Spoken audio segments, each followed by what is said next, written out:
વિસાવદરના ધારાસભ્ય ગોપાલ ઇટાલિયા સામે રાજુ કરપડા બાદ વધુ એક ગંભીર આરોપો લગાવવામાં આવ્યા છે। જૂનાગઢ જિલ્લા આમ આદમી પાર્ટીના પ્રમુખ હરેશ સાવલિયાને લઈને આરોપો લગાડવામાં આવી રહ્યા છે। સોશિયલ મીડિયાની અંદર ઇટાલિયા સામે આરોપ સાથેની એક પોસ્ટ વાયરલ થઈ છે। વિસાવદર તાલુકા કોંગ્રેસની ટીમે આ પોસ્ટ વાયરલ કરી છે। રાજુ કરપડા અને પ્રવીણ રામ જેલ મુક્ત થયા। વાયરલ પોસ્ટમાં એવું કહેવામાં આવ્યું છે, શું હરેશ સાવલિયાને જેલમાં મોકલવા પાછળ ગોપાલ ઇટાલિયાનો હાથ છે? આવી વાત પણ વાયરલ પોસ્ટની અંદર કરવામાં આવી છે। 2 થી 3 વખત પાર્ટીએ હરેશ સાવલિયાની અવગણના પણ કરી છે।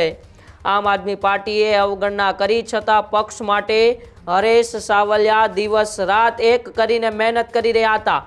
હરેશ સાવલિયાની ધરપકડ દરમિયાન પોલીસ મથકે ખોટા સીન સપાટા પણ કરવામાં આવ્યા હતા।